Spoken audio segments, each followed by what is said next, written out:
talk. Oh, now we're on it. Oh, we are live. Oh, dear me. Good evening. Welcome to the IBD Ostomy Support Show. I'm Louise, aka Crohn's Fighting. I'm sorry for the lateness, but I think I pressed start broadcast and then I think I accidentally clicked stop broadcast. So there might be like 10 seconds of me saying about stabbing people with the unicorn cup.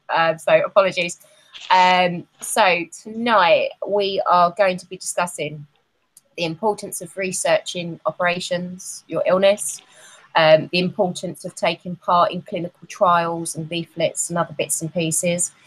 And yeah, we'll go from there. Nat's not joining us this evening. She's not well. So we send our love to Nat and we hope you're all right and you feel better soon. I think Steffi's dropping in at some point. Not too sure where she is, but she did say that she was joining us this evening. So what have I been up to the last week? So had a bit of a hangover on Monday. If anyone saw my Twitter feed, how to deal with a vodka hangover, just deal with it. And paracetamol and toast. I had a really weird experience Sunday night coming home on the train. The toilets weren't working yet again. They'd stopped the toilets, they'd blocked them up. And I was getting spasms and I needed a wee. And it was really painful. I didn't have my radar key with me, but when I got off at the station, thankfully the nice man let me in to use the disabled toilets because it was just gone midnight and I was this close to peeing myself. What else I've been doing? So when I got Maisie from Canterbury Monday, Tuesday we had a lazy day. I say lazy day. Been doing some blog posts. What was yesterday? Oh, Wednesday. Went to Hobbycraft with Maisie yesterday. Be warned. It said it was a free session. I walked out of Hobbycraft £65 lighter with 6 metres by 2 metres of shiny netting to go up as a canopy in her bedroom, along with some sequin pin boards, which no doubt I'll be finding the pins in Maisie's mattress for the next 6 months. And today I stripped her bedroom because we are decorating at the weekend. I did something really stupid today. I moved her wardrobe by myself and I'm feeling a bit sore now. My tummy's a bit sore. So I hope I haven't caused any damage on that one. But that's it for me for this week. I will pass you over to Rachel. Hi, I'm Rachel, aka Rocking Two Stomas. In a little bit of a funny mood tonight. I'm not really sure why. I just had a really interesting phone call with my best friend and it was quite funny. So yeah, what have I been up to this week? For the last few weeks, for the last few months, I've been mentally busy. I've just been doing so much, and I think over the weekend I had a digital detox, which was brilliant, which was really much needed. And although I didn't really miss social media, but I realised how much I use work as a way out. You know, actually, sometimes I can be quite lonely living on my own. And, you know, Steve in Birmingham, and I sort of, you know, not having kids, and I can use it as a bit of a crutch. And that was a bit of a shock. So I'm trying to balance it. Although I say this, and I know that everybody that knows me knows that, and I drive everybody mad. I think I'm always going to have this problem of balancing because I always have an element of denial around my illness, and I'll push myself. So I think I'm going to go through times where I need to be, you know, kind of, people need to tell me I need to draw in a bit and then slow down. So that's what I'm doing. But this week I've had a few meetings, I've had a few appointments. I've met up with quite a few osteomates this week, which has been lovely. We're setting up a young stoma group here in Bournemouth, which is quite exciting. So hopefully that's going to be in October. It's been talked about for a while, but I think we're not going to do it under a charity, so we're going to do it just as a young group. We're going to try and think of a tag name open to all stoma types, because there's a Cupid down here, but there's very much sort of the age range is missing for our age range, and so we're going to join together and see how that goes. And then maybe we could attend events with Cupid as well, and there's ideas like that. What else have I been up to? So it's Bournemouth Air Show at the moment. So if you hear some noises, it's the nighttime showing. So there's lots of planes, and I first hear the planes and I thought, oh, it's an air show, and then I think, oh my god, please, it's like constant till Sunday. So but I'm quite good. I think I'm elementally probably a little bit stressed, and I've probably gone a bit hysterical with it all. I'm not sleeping very well, and I'm worried about certain like presentations I've got next month, but I'm sure it'll be fine and it'll be okay. And I'm looking forward to it. I have got a lot on, and I realise I've got so many projects on. Like I've got almost too much going on. If I write down everything, all the different projects, it's a bit too much. But yeah, ultimately, I'm just trying to, do a lot of self-care stuff and try and balance it a bit better. But I feel good. I feel happy, and I think I will leave it there. Oh, I just want to say really quickly that actually, no, I'll say it later because it'll go in with our topic. Right, I'll pass you over to Steve. Thank you. Hi, I'm Steve, aka the Bag Daddy. Daddy of the bag, baby. Anyway, I was about to go into song then. What have I been doing this week? I've been working because I'm a full-time worker. I've been doing laminate floor, which I wish I'd have said no to. It's been a labour of love. It's not been. It's just awkward, and it's been. You just haven't got enough days in the week. There's not enough hours in the day, and there's not enough days in the week, and everything's. Anyway, I've probably got another day and a half there, and I'm finished. I've had the kids for dinner Tuesday. I had myself a tattoo done on Monday. Oh, show us. You like? It's a big one. It's a. I love that tattoo. It's a Viking with a wolf detail at the top. That's the scabs are starting to appear on there. So, what else have I been doing?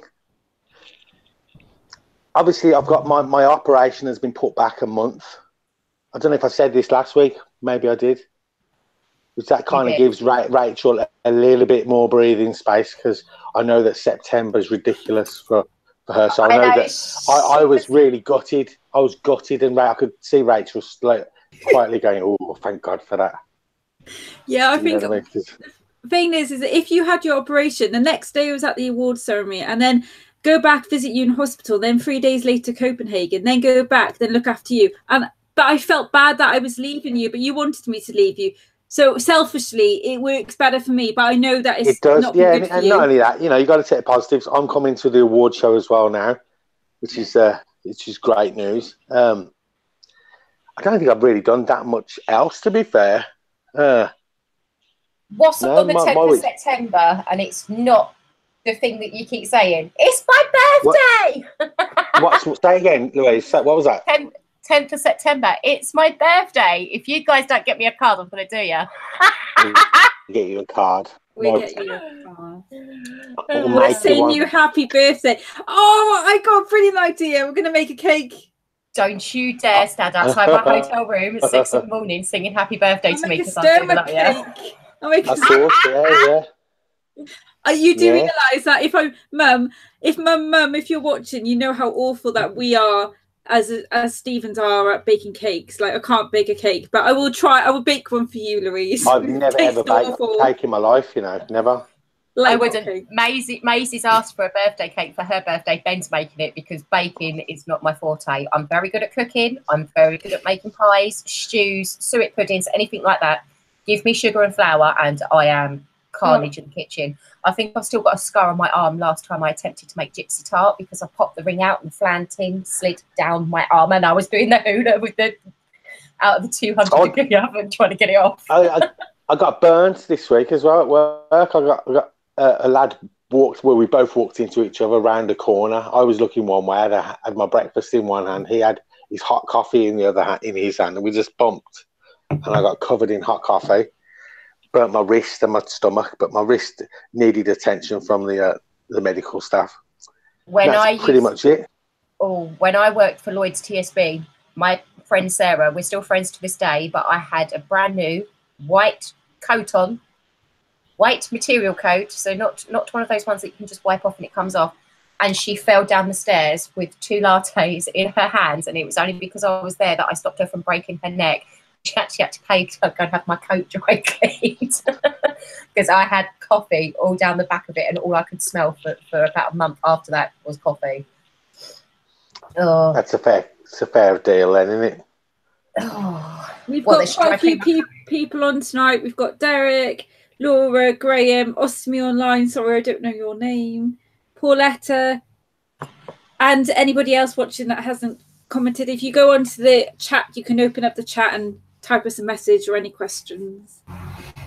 So what was it going to be talking about this evening? So obviously we're talking about, shall we do the taking part in trials first, or shall we do the research in your illness first? Do the research with illness, because then it leads on to kind of other research trials that are going on. So it kind of leads on. I think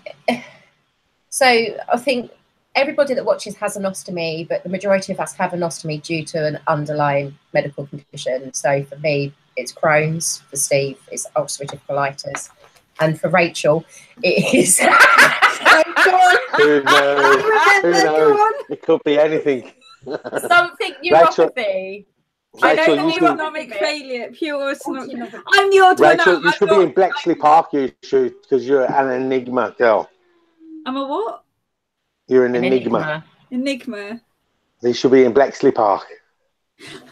Oh yeah. Oh, I'll take that. I'll take that. I'm an enigma machine. There you go. Boom. It took a while, but we got through in the end. So with those two having the banter and me playing gooseberry this evening, so, you know, part of being ill leads to going on to new medications, new drugs, researching your illness to the back end and beyond. It's the same as I've got bile acid malabsorption. I've researched that to the back end and beyond. Perianal Crohn's, I don't think there's anything that you can ask me that I don't know. Side effects, fatigue, the drugs, what we do, and I think especially in the last year, 18 months since we've been doing the show, I think we're all a lot more aware with regards to other bits and pieces now, aren't we? And as much as people say, oh, don't look into Google, because if you type your symptoms into Google, it's going to tell you that you're going to die in like 3 hours. Google does have its ways of pulling stuff up that isn't as daunting. So what would you say would be the best places to look at if you're researching your illness? What would you look for, Rachel? Oh, sorry. The planes just got all lit up and I just got distracted. What would I look for when I research? If you was researching about an ostomy, or you was researching about your illness, what would you go for? Would you go for medical and research papers? Not that we will talk about those, because we've had enough of those the last couple of weeks. I think, to be honest, my first point of call would be the NHS website and where NHS choices. But because of my degree and my work was like radiotherapy and oncology and kind of research, I've always been interested in research papers. Research has always been my interest. Before I got ill myself, I was always interested in research. So that's always been my little bit that I like reading. I've got them all here. Like I like reading studies and papers, and I always have. So I kind of would do a bit. But when I actually got ill with my disease, when I found out what I had, there's very, very little on it. And there are studies, but they're not very good. So it's kind of like I got what I got given. I had to quickly learn what it was, because healthcare professionals, because it's so rare, don't really know, or they might have heard of it, but they don't really know how it can affect everybody a bit different. So I had to learn myself. But I find the NHS choices very good. And then any reputable sources that you have, like sometimes my stoma nurse, I think, in Bristol, when I had my first stoma, gave me a list of like, you know, the IA, the Colostomy UK. I didn't have a urostomy at the time, so didn't give me UA, but I think they gave me some links. So I suppose it's what links you get. And you do have to be careful what you do read. Some stoma nurses are for bloggers, and other stoma nurses don't like the blogs, you know. But do you think, and you know, that not to put NHS in a bad light at all, but do you sometimes find that the information on the NHS website is pretty wishy-washy? It depends what you look. I actually find it quite all right, but it depends what you're looking at, and it depends in what respect you're looking at. And I think it's knowing your information, but also the NHS for years, since I started studying like 10 years ago, they are important about empowered patients and patients being empowered and research. But also clinicians need to also marry that by listening. I was talking about this on Twitter with somebody the other night. Also, like kind of marrying up by, okay, so talk about this research. And if a treatment option isn't an option, for them to be honestly explain why it isn't an option, if it is because of cost.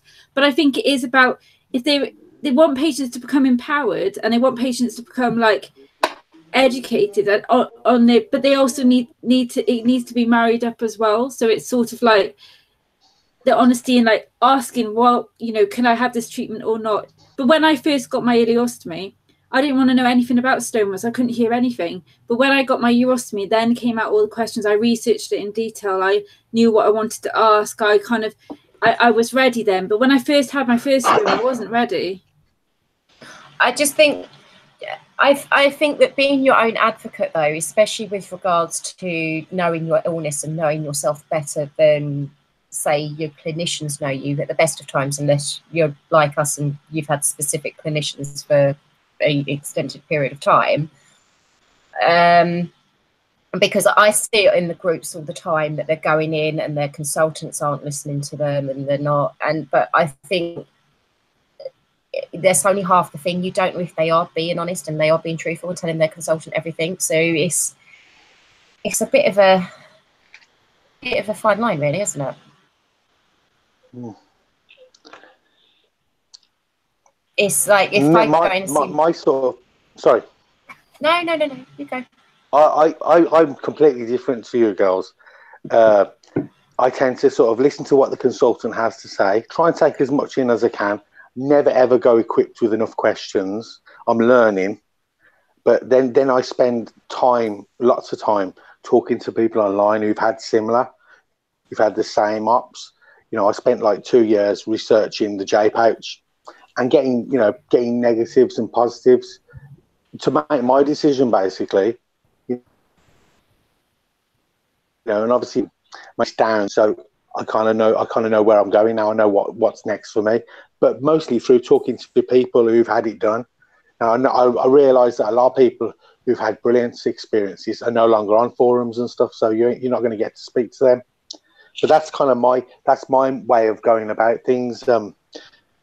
Obviously, I try and get questions from my consultant, but then once you leave and once you go home, there's so many more questions that you should have asked, and you forget why you're there now. I think best tips if you are going to a pretty heavy appointment.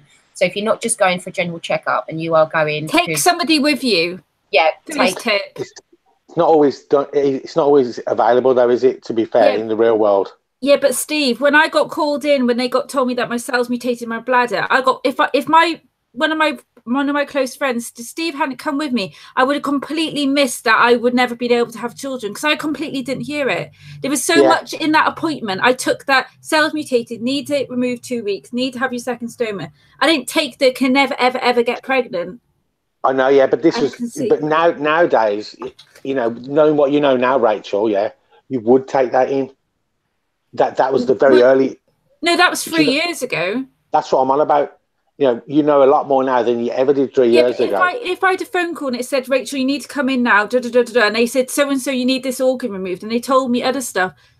When you get told, like, especially if it's kind of, I know Laura's watching, so I wonder if Laura, if you can respond, because I know when yours hit, it was quite a shock. Did you take in everything in that appointment, and would you think that I know not everybody can come with you, but I think it is, if you can take somebody with you, if it's a particularly important appointment, like Louise said, and it's about surgery, because you don't always take everything that comes in.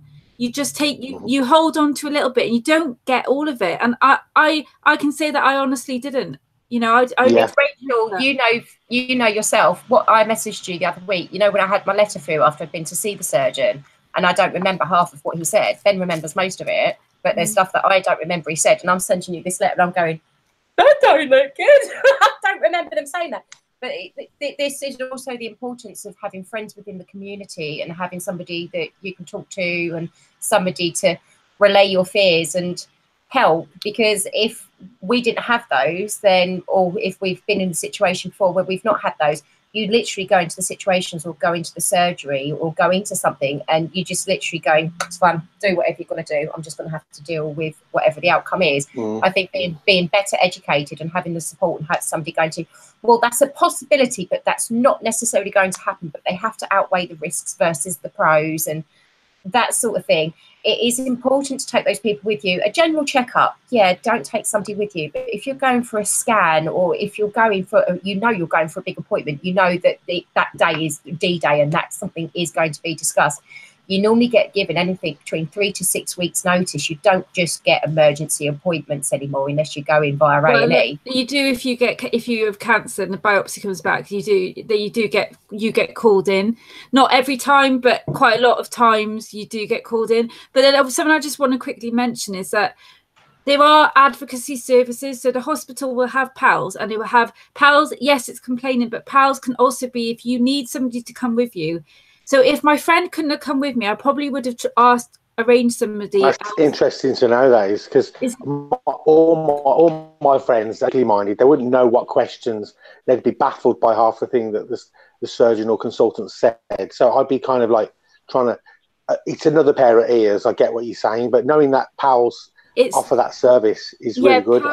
In my hospital, PALS offer it. I'm not sure about other hospitals, but they do. But there are also advocacy services that you can get somebody to come with you. That can I do them at Macmillan Cancer Advocacy, and it hasn't happened yet. But when you have a partner, you can go with them to appointments, and you're just another pair of ears for them, and for them to then, when they make the decisions, they can talk to see that you picked it. And if you can't get somebody to bring with you, there are services available that you can look into that can get that advocacy and have that, because it is important. I didn't realise how important it was until 3 years ago, because I used to go to nearly every appointment on my own because the partner at the time was rubbish and he didn't want to get involved. And I thought, yeah, it's okay, I'll go on my own. That's why I have such good rapport with my colorectal surgeon, because I always went to my appointments on my own.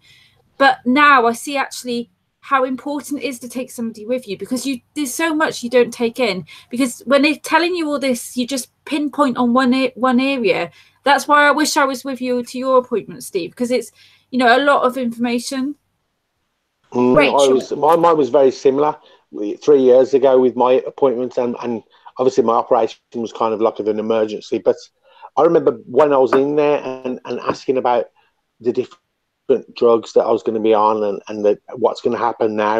And I asked the consultant, there was that much going in the conversation, and he said, yeah, it's fine.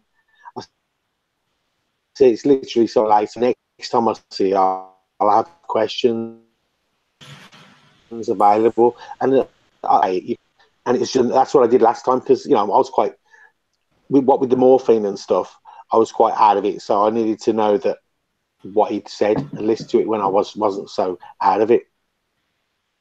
Yeah, I'm lucky. See, Ben's very analytical, and I think where Ben has done more than healthy research into the ins and outs of what I go through. The boy is a diamond, I have to admit, but he sits there and listens no matter how bad it is, and it's really random because he has to go through it as well with me. But he sits there and he doesn't bat an eyelid. It's the same as he's the one that's in the recovery room when I come round, because it's no good asking my mother what they've said, because my mum will just turn around and say it's the worst case of everything going, that sort of thing. You've got to do this, you can't do this, you can't do that, you can't do the other. And I'm like, I'm going to bed.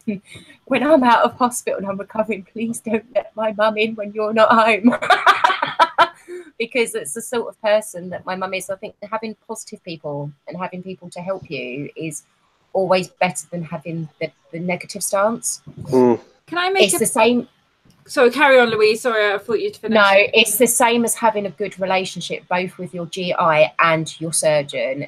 Honesty is the best policy, so it doesn't matter whether it's completely insignificant. So I've never had that. To them.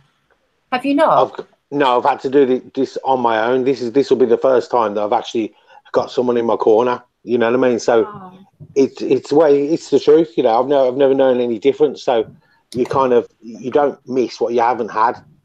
Do you know what I mean? So it'd be strange actually leaving the reins over to Rachel a bit, really.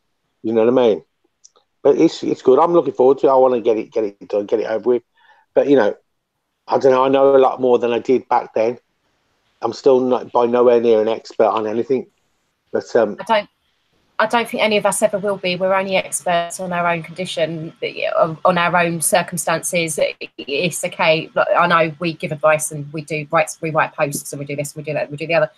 But at the same time, we're only good in our personal experience. And if somebody is going through something that is pretty much similar, then you can advise. But other than that, you always have to advise to go and see the necessary teams and the necessary people, because, you know, what works for one doesn't always work for the other. Can I just quickly change the subject? Like, sorry, Rachel. Let me say this before you change the subject. Just really quickly. No, because I tried to jump in earlier. Right. So, sorry. I've forgotten now what I was talking. Oh no. Okay, no. Okay, so you said about one of you, I think it was Steve, said about online support. Well, like when I had both of my stomas, I didn't realize there was an online community, so I didn't have that. I couldn't speak to people that had it beforehand, and I wonder if I had that, like how it would have probably helped me, like be out of the victim mentality and actually accept my stomas a bit better. But I didn't realise that existed, and there must be loads of people out there that don't realise that an online community exists. That was a complete godsend to me. That was absolutely. I would have been totally alone if it weren't for that, and that's why I try and give back so much, because it stopped me from, I don't know, from doing whatever. You know, I wasn't in a good place anyway. Wasn't living in a good place, you know, and feeling really poorly. So it kind of stopped me. It kept me sane, and I learned a bit along the way. You know, I gained some really good friends as well. So it is really important, you know, however you gain friendship, especially through a time when you're suffering. You know what I mean? Can I just quickly veer off for a second? Yeah, of course. When we went to the ball, when we went to the Purple Wings ball, I took a box with me of stoma stuff, bags from all companies, from Pelican, Coloplast, Convatec, just probably about 5 or 6 different bags, and lots of them. And I was going to take them to the ball, and I'd put a post online about, you know, anyone wants any equipment, it's here. And a lady messaged me saying if nobody has it, can I have first refusal? You know, and she's contacted me the other day saying, you know, did you get it? And she's basically going to send it to a little 12-year-old African lad in Africa who has an ostomy and is really struggling to get equipment. So that's a nice little kitten up a tree kind of story. You know what I mean? No, it's lovely. You see it all the time in the groups now. I know there's a lady in Thailand at the moment with her baby boy, and they're struggling to get supplies for him. But I know there's somebody in Get Your Belly Out that keeps doing runs for people's stoma supplies, and he's sending them over there, or he's physically flying them over there at the moment. But it's nice. It is. He's going to be stunned when he sees the amount of the range of bags that's going to be arriving. Ah. The only thing that always does me, and I think this is typically why I go, if I do anything, I go through Jake as well, is because you don't know what kind of bags they need, do you? And I always panic about. I sent a load that I had last time for the boy in Thailand, but that was only because I got told what kind of convexity he was using. So that's the only reason I sold mine, because they was using convex and not flat. But I always do worry about sending supplies out when somebody's asking you, because if you don't know the full details, then sometimes you could be causing more harm than good. So it's why I always tend to go through Jake as well and do it that way, because then they distribute it to the way that it's needed to be. Yeah, but Louise, this is my. Oh, I'm not sure if I agree with that face. I think Louise has got a point, though, Steve. No, absolutely brilliant point. But listen to this: some bags is better than no bags. That is very true. That's what comes straight to my mind. Now I know that some bags may cause rashes and stuff and whatever, but if it's a child or whoever that hasn't got bags and is using plastic bags, let's just put it this way. There are people in third world countries or European countries that are using Tesco's carry bags, waste bags. Absolutely. Yeah. And you know what? I love a good debate. You know, there are people using that aren't getting those materials, that aren't getting the correct medical supplies. So, and the only other thing that I do have about charity as well is you're never quite sure if it's going to get there. I know that sounds really stupid, but yeah, I think there's a few stoma companies, isn't there, that actually donate supplies to. I think there is. the charities and to the third world free of charge to the companies, so people can at least attempt to get those supplies. But I know most of these bags have been sitting in my wardrobe for 2 years and they're no good there. I also know that there's issues. Is it Luciana? I can't remember where she lives, but she was saying that they was having trouble. Yeah, Brazil. They was having troubles getting the bags out there as well. Pretty much for people going to pick them up. So. Which one's the charity that closed? Not, I don't think it was Jacob's. There was another one. Like there was another one that gave supplies, and they had to shut. I don't think it was. Was that Jacob's? I can't remember which one that was. I have to have a look. But one of them, I think, last year had to close because they were getting a lot of unnecessary, not just stoma stuff, and they couldn't hold it in the warehouses, so they had to close it. But I can't remember which one that was. I'll look into that, and I'll also, we've had quite a few people on the chat asking if we could send links, so maybe we could do that later. I think we'll have a look, but I'm trying to remember if we actually did a show about it last year, and if we did a post as to which companies you could donate the supplies to. I will have to dig back through the page and see if I can find it on the archive. Because I know we posted it, because I know we've had this debate before. I swear to God, we've had this debate before. And it always ends the same way. But it's complete and utter madness. Paul's just put up as well that people in the States are struggling with supplies because of the cost. And I think the thing that we have to remember about being over here and the fact that we pay our taxes, which goes into the NHS, is we're so bloody lucky. It'd be horrific, wouldn't it? But it's the same as, you know, like women with sanitary products. I'm a massive believer that you shouldn't have to pay. You know what I mean? It's kind of like that should be paid for by the government. But exactly the same as stoma gear. You know, you have no choice. You need it. You can't do without. Yeah, but they will always charge for sanitary products because they make the money out of it. I mean, I think, what is the average cost now for a woman per period? It's like £50 a month, I think it is.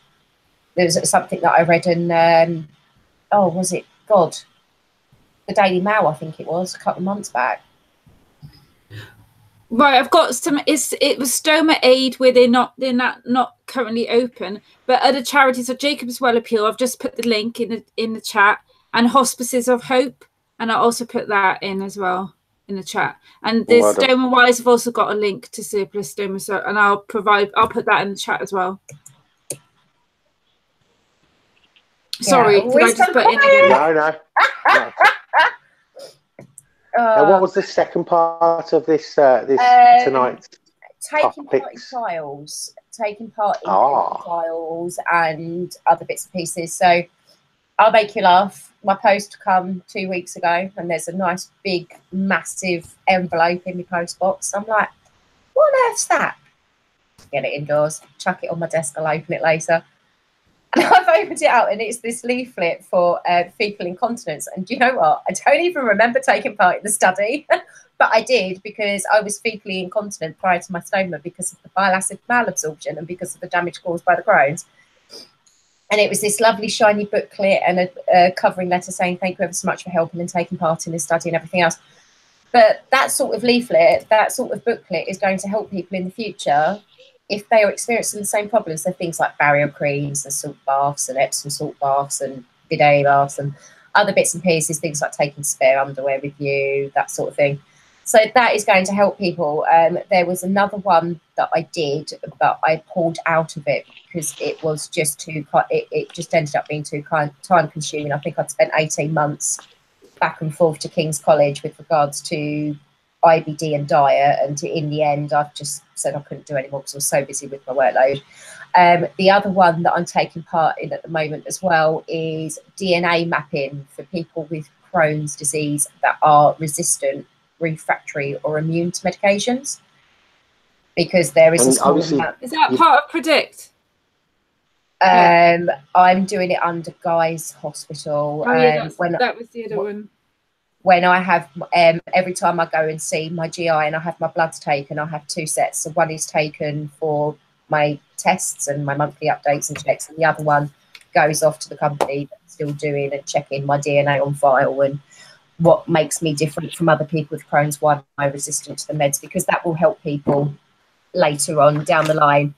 There was another one that I did as well, but I can't even. Obviously, you did the Vit D one as well, didn't you?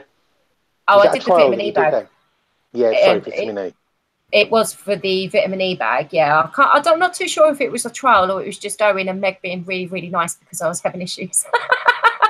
But you can, I suppose you can say that you can call it a trial, and I did for 3 months, and I have had great success with it. So it is something that has helped me with stoma life, to be honest. And I'm now panicking when I have my surgery done because I just don't want anything to backfire. I just want to keep the bag that I'm using and just get on with it.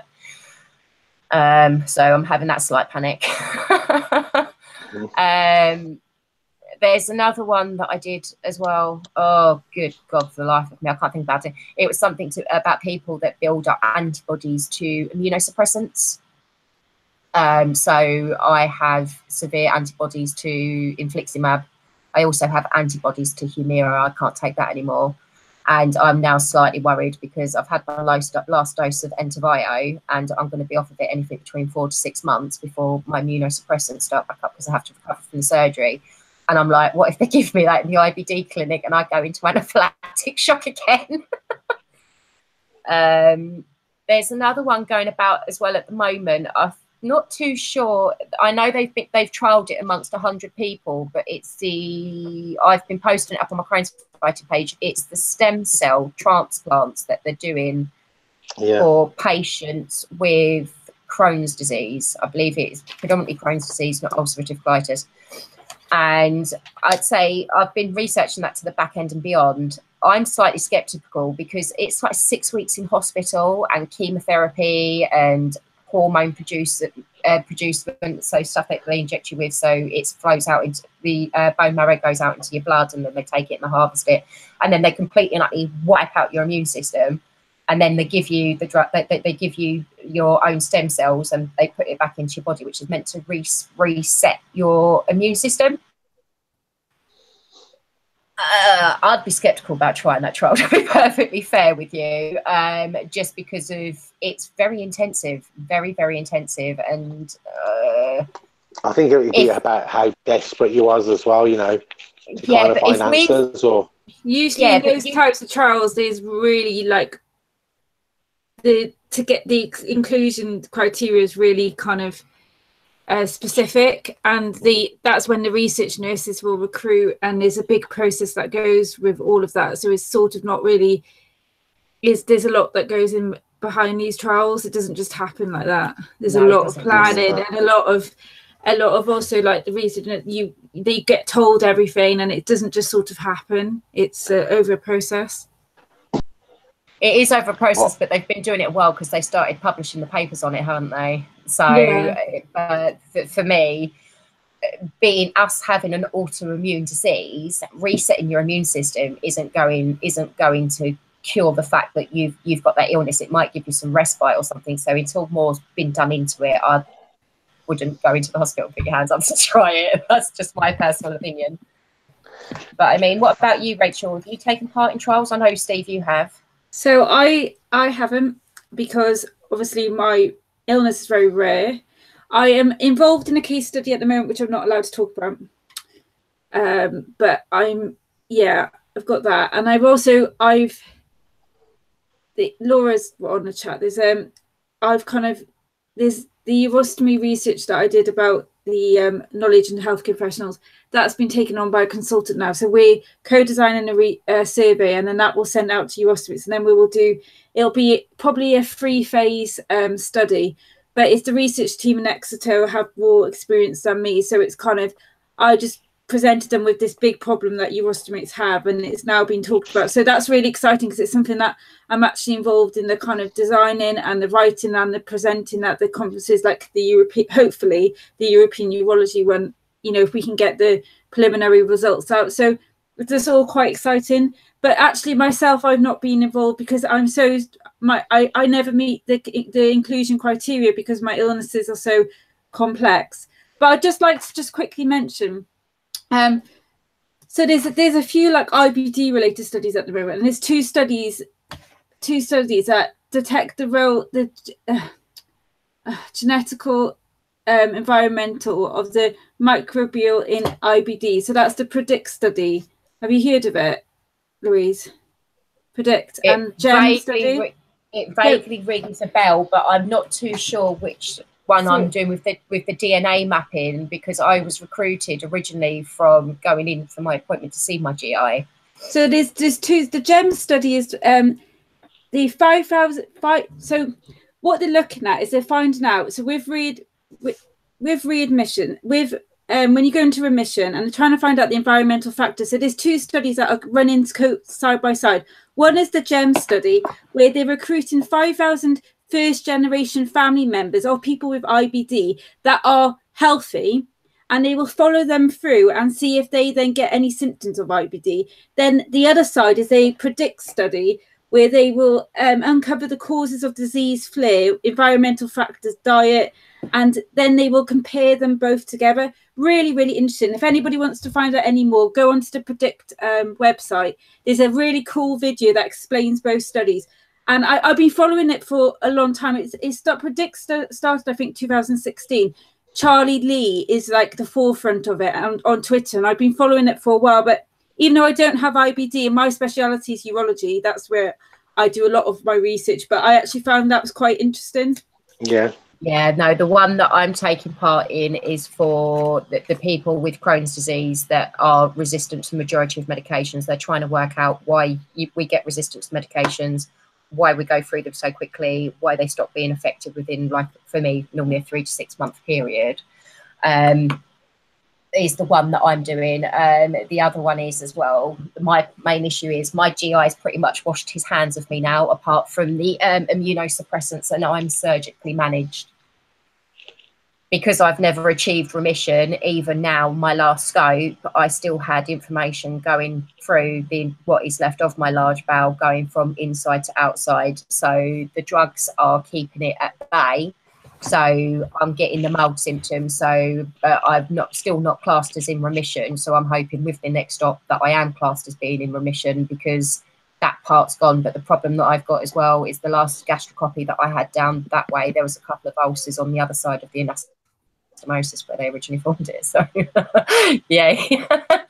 And obviously with Crohn's, it has a tendency sometimes to bounce from the part that's effective and then going up further up the intestine. So I'll just have to wait and see on that one. I don't want to update my computer.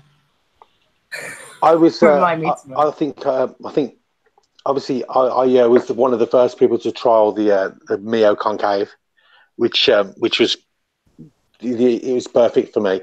That led to lots of other things. Now that trial, initially a nurse came in to fit the bag, to measure my hernia, to measure my stoma, to make sure everything that I was viable for the trial. It engine of everything for me, because my ostomy now, I don't have to worry about leaks, things like that. Sore ostomy, it kind of I'm just trying to think of other trials that I've done. I haven't really done so much trials. I've done like I've been in a hospital environment where you're being studied by third-year medical students, and they have to tell what's wrong with you. That's not really a trial. That's more of a sort of case study on people with abdominal issues. I think that's really it for me. Didn't you take part with that bag though because of the Humira, if I remember rightly? I remember you telling me about it. It was because you started the Humira that... The bag? Yeah. No. You're on about the concave bag? Yeah. No, the concave bag was literally the initial. I remember the initial message on Facebook and all around the sites was, "Do you have a peristomal hernia or an outward body shape? Are you getting leaks? Would you be prepared to trial this a new innovative bag?" And then that's pretty much it. I just ticked yes, and we went from there. It was nothing to do with the Humira. Sorry, can I just say this, because I am laughing because I remember mine and Rachel's discussion regarding these, because we get them on a regular basis. We get, you know, like when you signed up to a website, or you know, from when we all did bag roulette and we was ordering and requesting the samples from the companies. I still get a load of stuff through the post. Rachel, I know you do too, but I think we both said that we don't even test it, and that request for the samples, we just bin it. You know exactly what I'm talking about, don't you? I've got my products that work for me, so I know, that's the thing. I'm exactly the same. I keep getting them. It's like a monthly occurrence now. They're just coming through the post, and I'm like, no. But it's the same thing though. You don't know until you've taken part, I think would be the correct. You have to be viable, though, don't you? I mean, it's no good. It's no good. Like Rachel said, it's no good you trialing a product if what you're using is perfect. You know, I before I used to trial all the rings, the flange extenders, all the different products that I would never ever use. You know, well, sorry, I used to use lots and lots and lots. Now I don't need them, so I can't really get involved in that. You know what I mean? It's just a waste of everyone's time. Whereas before, I'd get involved in sort of everything going, because you never know. There's the best products out there, dear. No. You just haven't found it. Can I just add a quick one? Paul's put that he feels a bit pathetic about his stoma. There's nothing, you shouldn't feel pathetic. Everybody has different stories, and you, mate, have been through hell and back, and you're still here to tell the story. You're going through it. You've got other things coming up next year. You shouldn't compare yourself to others. Everybody's different. You're different. Try not to compare why you have the stoma, because for many years I did, because I didn't have IBD, I didn't have cancer, even though I got told the cells mutated, but they never used the C word, so I can't use the C word. I am thinking about now requesting for my notes, because I want to know, because there's other things that I think that I want to know more details of it. But like, I find that don't compare as to why. At the end of the day, we all have a stoma, regardless of the reason why. We have that in common. For years, I felt like I used to, when I wrote a post about what it's like having a rare illness, and it's like everybody's in the lifeboat, in the rescue boat, and you're just in the water like this. And like, that's how it felt, because I felt like I didn't belong anywhere, because I was so rare. But now I don't feel like that anymore, because now I look for the similarities and not the differences. And that's what it's about. It's like this show, when Louise first asked me to go in this show, I didn't have IBD, and I went, you can't ask me to be a co-host because I don't have IBD. And I told you to stop being a stupid cow. You know more knowledge than everybody else. Get your ass on here, is what I said. I felt like, how could I be on the show when I don't have IBD? And sometimes I do get that comes out, and I think, you know, because there is, the community for IBD is so strong, you know, and that goes me on quickly to talk about the Association of Coloproctology of Great Britain and Ireland have a patient liaison panel, which I know that Sue Blackwell's part of, and Asmina and Jenny, and I think Sarah, there's a few others, but they do great work, because they work with the clinicians to kind of about research, to make sure the research are patient orientated, and to put the patient at the forefront of research, which is brilliant. And I think it was the 18th of May, they did a patient research day in London for people with Crohn's and colitis, and that they got a lot of response from that, and a lot of good things came out of it. Oh, Louise gone. And they want to keep the kind of I really like that idea, like that there's patient panels as part of a surgical association, because it keeps the research, they're able to go back and keep it patient orientated, because sometimes it can get lost, and actually bringing it back to, how does this benefit the patient? What is it like, you know, with the Cypher study with the parastoma hernia, when Sue did a talk at the ACPGBI in Birmingham, and she talked about what's like from a patient point of view. All that kind of stuff is really, really, really important to keep it relevant and to keep it patient focused. Yeah, definitely. I mean, the more that the patient gets involved, the better the products are going to be, the better the treatment's going to be. It's just going to be, and not only that, you know, we're learning all the time, and so are the stoma care nurses as well. You know, I'm sure they're learning all the time about different products, different sort of issues. You know, for instance, like how many people know about prolapse stomas? You know what I mean? I'm talking about medical professionals now, let alone, you know, just the people in the stoma world itself. A lot more know now because of yourself, like, but one day, 10 years time, and I said this to you when we were at the Copenhagen conference, that was all about parastoma hernias. My dream would be in 10 years time, there is a conference for prolapse stomas and there's a bag for prolapse stomas, and that it will be the same as what we had there for the concave. We have similar for prolapse, and we have more research, because again, there's no, like, there was another study that went round. I can't remember who it was by. It begins with T, I think. Try something, and it was about research colorectal patients' questions. And one of them I put was about the interception prolapse ileostomy. You know, and it's something that it only actually affects a minority of people, but more people seem to have it as a consequence. And for me, like, there's no surgical option. So if mine becomes swollen, because when you have a prolapse, there's more chance of it be swollen. If mine becomes swollen, changes colour, like I have had emergency surgery before because that's happened, what do they do? Because my surgeon said, I'm not touching you. So will he let it die? We've never had that discussion. But that's why I've got to be super careful, probably more careful than I should be. Because if that is the case, just keeping it on as an open topic, as a hot topic, and the awareness is gonna force these professionals. We know that already people are talking about stuff like that. You know, it's just about keeping going, isn't it? It's like the forgotten stoma thing. You know, Rachel, you've got to keep.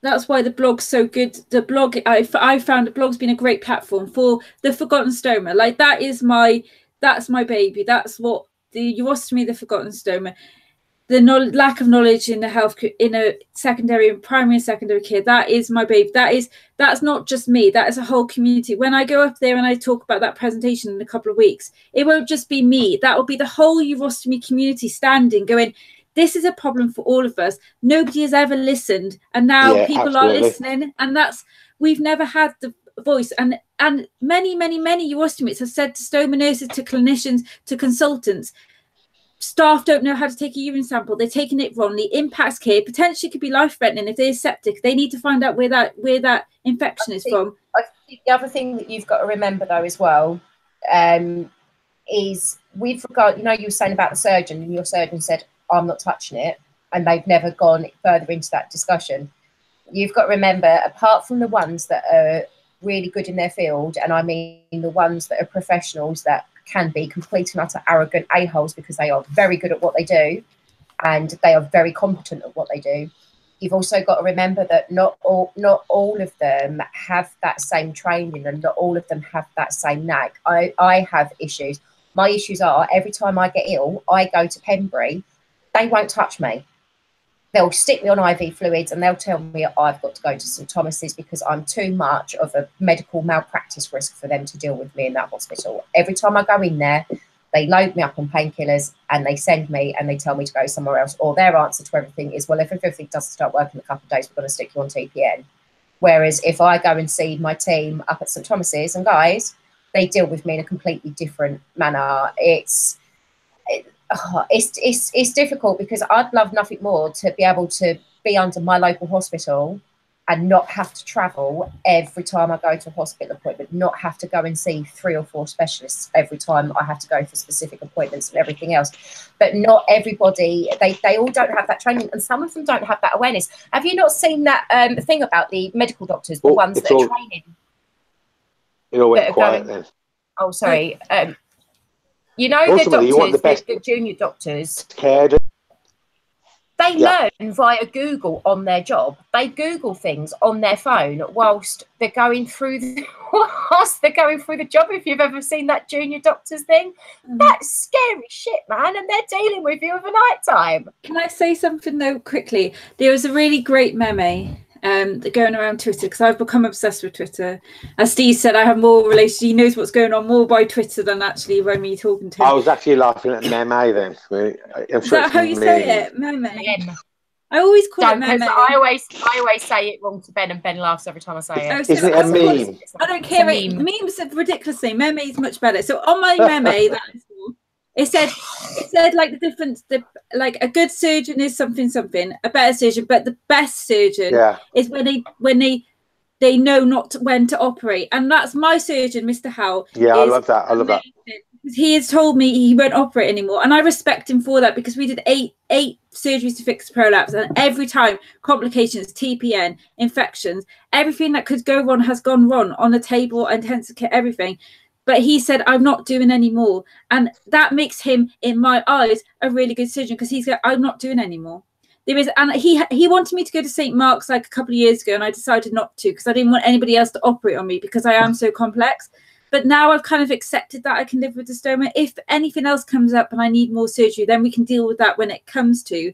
But like with the diversion colitis, he's like, I don't want to touch you. I'll do another flexi. I'll check that the cells are mutated in your bowel and the diversion colitis. But I won't remove it, because you are so complex. And I'm used. Your body tends to shut down, doesn't it? Yeah, and not only that though, I'm in hospital for weeks, sometimes months, because I'm on TPM, because my stoma just won't work. It's like my body cannot cope. It just halts completely. And every time I had surgery, I was in like 6 weeks at a time. Every time when I had, over those 2 years, I was in hospital, majority of those 2 years. So it's, for me, like, I see him as a really amazing surgeon, because he told me not to operate. And when he first told me, I was a bit shocked, but then I thought, actually, it's giving me permission to accept where I am. And I think that's a sign of a great surgeon, knowing when not to operate, which, can be, must be hard if patients want the surgery, but they need to know that, be aware of that as well. I think with your case and the way you are, Rachel, I think your surgeon has every right to turn around and say when enough is enough, because I think sometimes your surgeon, especially if you've been know you better than you know yourself sometimes, especially because they have just that little bit more intimate knowledge of doing what they do. I agree with what Rachel said, and yourself. But in the back of my head is the nagging little demon that says, "But what if there's a better surgeon?" And it's always going to be there. That nagging thing in my back of my head. I know exactly what you're saying, Rachel, and your acceptance is refreshing. It really is. This is me. This is what I've got. I don't think I could do it. I couldn't do it. I don't think I could do it. I don't think I could do it. But the thing is, though, Steve, I don't think I could go through again, go see another surgeon, go have another surgery. And to be honest, they look up my history and they won't even touch me. The only reason I asked, when he said no more surgery, I asked his colleagues here when I was an inpatient, and it was about the diversion colitis this year. And I said to him, will you operate on me? He went, you got to be joking. He said, I've heard your story. He said, nobody's touching you. And he laughed, but that's the reality of my situation. No. And I'm not trying to change your mind. It's just I think no matter what, like Rachel said, that the difference between a competent and extremely good surgeon versus a maverick that's a complete arrogant asshole. Because I've been there, Steve, with a surgeon that stood at the bottom of my bed after I've come off of life support and everything else, and turned around and said to me, I've cured your Crohn's disease. And getting to the point of having to put my trust into another surgeon after having a failed resection, and then having to put my trust into somebody that's been dealing with me for a very long time, and him going to me, well, these are the risks, these are the cons, these are the pros. It's ultimately about trust. You have to trust your surgeon. And you have to know when enough's enough, don't you? Be honest with them as well. Be open.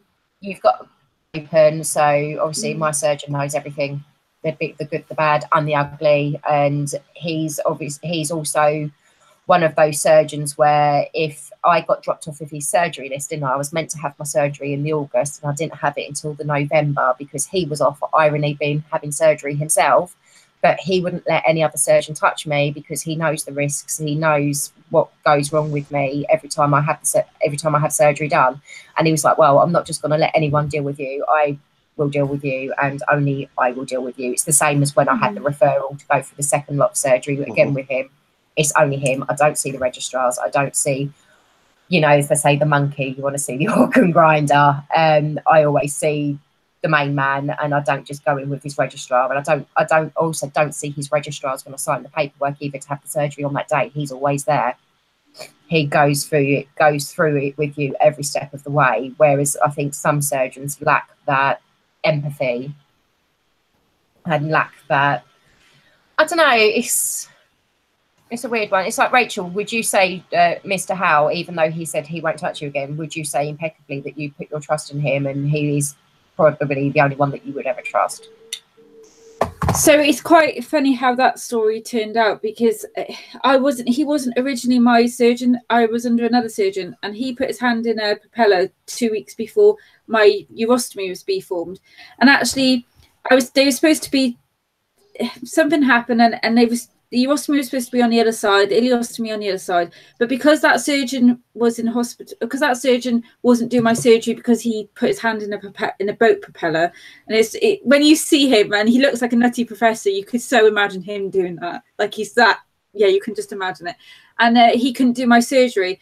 So when I went in, I said, the idea was they were going to swap them round. So the prolapse would be gone. When I woke up, the stomas were in the same place, and I was so poorly. I was in intensive care, and I remember like saying to my mum, "Why is the ileostomy in the same place? They were supposed to be swapped over."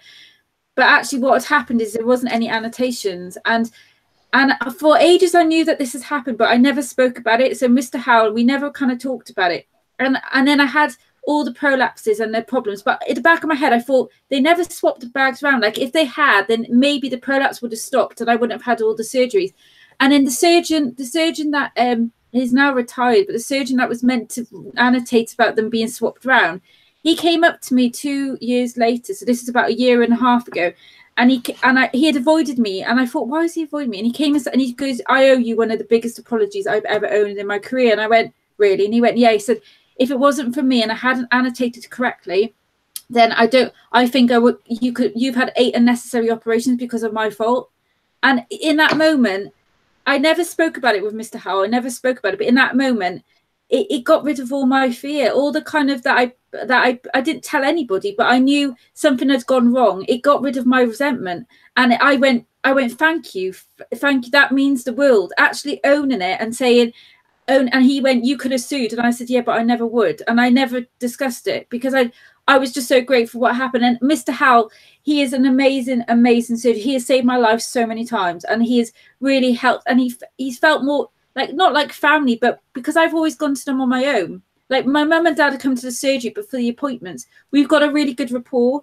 And I think like I would pick him under anybody else because I know he is just brilliant. And not only that, he's got such the human element. Like, he'll sit on the bed and he'll hold your hand when he's telling you news. Or when I got told my grandpa was dying, I was in hospital, just had major surgery, and I wanted to go to West Wales, and he was like, "You've had surgery 2 days ago." Like, he like held my hand, and he's got such a human element. I would pick him over, and he's just so good. Like, he's so good. And so yeah. Name a surgeon that comes in their sweaty gym gear on a Saturday morning after they've been to the gym to check on you after overnight because you'd had your surgery the day before. Yeah, I've had that as well. quite a few surgeons. The surgeon that's doing the research with me, the urology research, he used to do that. He used to say it was hard work because you couldn't stop thinking about the complex ones, and then you would go in and visit them sometimes on days off. Yeah, Darafashan, I normally see him every other day, and that's not when he's on his service either, because I normally see the normal lot just checking my bloods and everything else. But no, he always comes and checks on me, and he always checks on me last day of discharge as well before I go home to tell me to behave myself. So I'll be getting that pep talk on, on the day they discharged me from hospital again. Yay! It's just, I think we've covered quite a few difficult subjects covered this it all, evening. and we are over. We are over, but I need to eat my dinner. I haven't eaten. We was also late signing on, so we've given them their extra time. Yes. So we would like to say thank you ever so much for everybody tuning in this evening. We will be back next Thursday. I believe next Thursday, Rachel, we're doing Urostomy Awareness, aren't we? And we have a guest on. It's Urology Awareness Month for September, and we've got Anita. I've got to double check that she can come on, but she did say a few weeks ago she'd come on. Anita's she's terminal, but she's got bladder cancer. She's had a bladder removed, got urostomy. She does a lot. She's on Twitter. She's the big fat Steve. What was it? My big fat British bladder tumor. But she's very funny, and she's so great. But she So we're just going to talk a bit about the urology side. We talk about not just cancer, but we're talking about catheters. So Derek, you know, come tune in. Val, Graham, because quite a lot of us actually do have the urology side going on, actually looking at people on the chat. So we're talking about, if you can get involved, how we're trying to break Urology Awareness Month for September is talking about it, breaking the stigma, because there's still a huge stigma revolving around catheters, urine, than there is compared to the poo taboo. So there's a lot of work's being done. So yeah, come join in. If you're happy to post, you know, about your story, then that's how, you know, we're different ways of raising awareness. But yeah, join in next on Thursday. So it should be very interesting and a different take. It will be. Can I give a big shout out to Graham, one of our biggest watchers, and also if you get a chance to have a look at Chris's video. Absolutely amazing. Yeah, is that Chris Livet? Yeah, I saw that. Yeah, absolutely brilliant. Amazing. The story is it's heart wrenching. Just have a look up, watch it, like it. It's quite a story. You know what I mean? It was very it was quite emotional to watch that video. I have to. Yeah, it really was. I was crying, and Steve was crying. Well, I was chopping. No, I was chopping onions. I was just really upset after the onions. Do you know what I mean? Yeah. Have a word with yourself, will you? Is it for me? It's like, it's really nice because it's like he's a double bagger and he's had pelvic accentuation, which isn't really talked about. And I just thought it just blows my way whenever I see people in the stone world, you know, like Steve mentioned before, people that you speak to and you support, and then you see them grow, and he's the blog and he does all, and it's like, I'm just so proud of him. It's amazing. And Laura's another one that's done amazing, and it's just really great because that's how we grow, is by people standing and advocates coming and then doing their own thing, and we all the same thing. It's great. I love it. I love seeing people grow. It's great. It's brilliant. I'd like to say thank you to everybody for tuning in. So Graham is going off to get his celebrity Big Brother fix. You've got issues, man. Also on Twitter, the CRS trials chat is on now, so that's what I'm just trying to get up. So that's over on Twitter. We'd like to say thanks to Paul for tuning in as well, and Paulette and everybody, and Ashley, and we'll be back again next week. So we say thanks and night. So are a bit.